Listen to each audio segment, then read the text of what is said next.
A'udzu billahi minasyaitonir rajim. Syahrul Ramadan alladzi unzila fihi al-Qur'anu hudan lin-nasi wa bayyinatin minal huda wal furqan. Faman syahida minkumus syahra falyasum wa man kana maridan aw ala safarin fa'iddatun min ayyamin ukhar. Yuridullahu bikumul yusra wa la yuridu bikumul usra wa litukmilul iddata wa litukabbirullaha ala ma hadakum wa la'allakum tashkurun. Satu hal yang menarik tentang Ramadan adalah cara Allah Subhanahu wa taala menjelaskan Ramadan di dalam Al-Qur'an. Nah, ayat yang tadi saya bacakan adalah ayat ke-185 dari surat Al-Baqarah. Allah Subhanahu wa taala menjelaskan tentang bulan Ramadan. Kata Allah Subhanahu wa taala, "Syahrul Ramadan alladzi unzila fihi al-Qur'an hudan linnas wa bayyinatin minal huda wal furqan." Allah menjelaskan Ramadan dengan proses turunnya Al-Qur'an di dalamnya. Padahal lanjutan ayat itu sampai akhir, semua menjelaskan tentang puasa.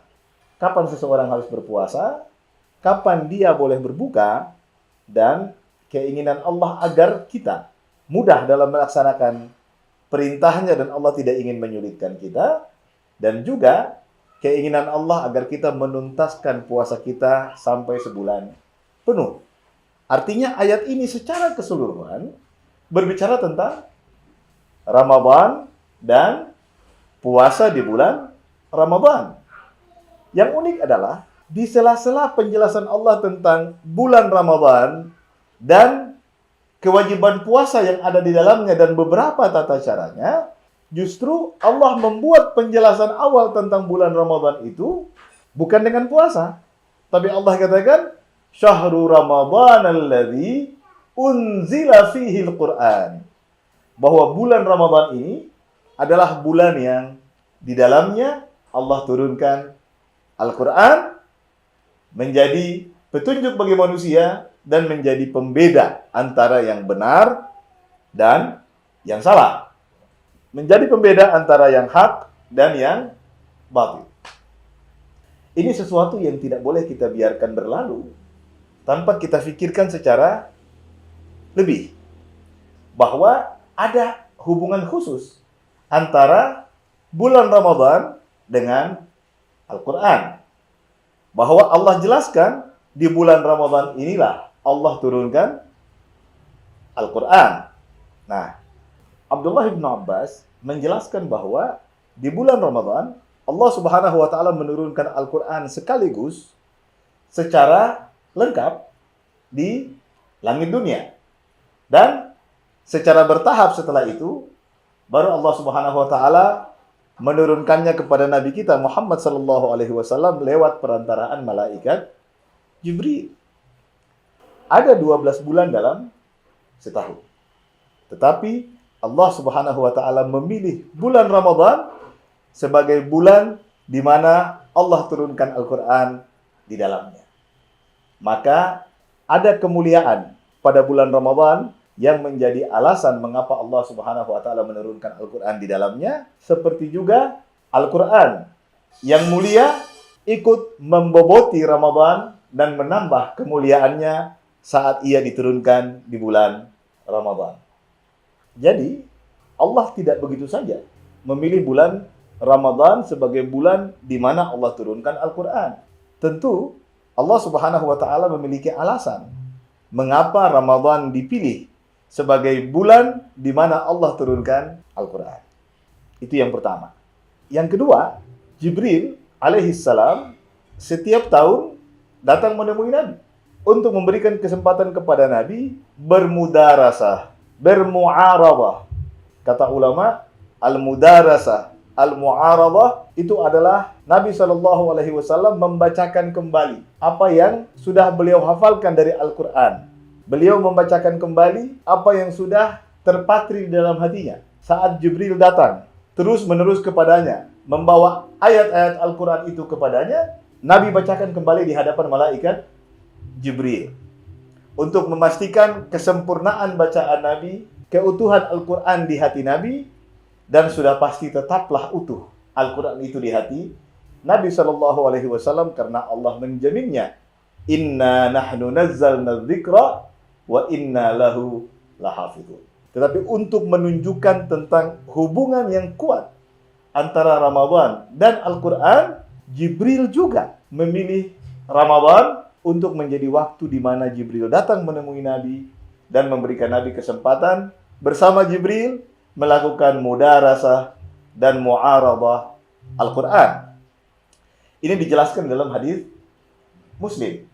Nah, bahkan di dalam riwayat Bukhari disebutkan, kana yalqahu fi kulli lailatin min Ramadan fayudarisuhul Quran. Bahwa Jibril setiap malam, Jibril menemui Nabi SAW di tiap malam bulan Ramadan dan bermudarasah Al-Quran bersama Nabi SAW.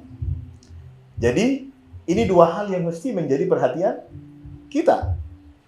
Allah Subhanahu wa taala memilih bulan Ramadan sebagai tempat di mana Allah turunkan Al-Quran. Lalu Jibril juga datang kepada Nabi, memberikan kesempatan kepada Nabi untuk bermudarasah Al-Quran bersama Jibril 1 kali dalam 1 tahun, tepatnya di bulan Ramadan. Semua ini menunjukkan hubungan yang sangat kuat antara Ramadan dan Al-Quran. Kita juga bisa melihat kehidupan para ulama terdahulu. Bagaimana cara mereka memahami hubungan ini dalam praktek kehidupan mereka. Kita bisa melihat banyak sekali. Kita membaca banyak sekali sejarah ulama dan kita dapati rata-rata mereka memberikan perhatian lebih terhadap Al-Quran khusus di bulan Ramadan. Ada yang sampai harus mengurangi jadwal belajar, jadwal mengajar demi memberikan ruang, memberikan kesempatan bulan Ramadan untuk mereka isi secara khusus dengan memperbanyak, memperdalam hubungan dan interaksi mereka dengan Al-Quran. Kita dapati misalnya Imam Abu Hanifah. Di luar bulan Ramadan beliau mengkhatamkan Al-Quran sekali sehari. Tapi begitu tiba bulan Ramadan, beliau mengkhatamkan Al-Quran 2 kali sehari. Artinya selama Ramadan beliau mengkhatamkan kurang lebih 60 kali Al-Quran. Hal yang sama dilakukan juga oleh Al-Imam Asy-Syafi'i. Selama Ramadan beliau mengkhatamkan 60 kali Al-Quran.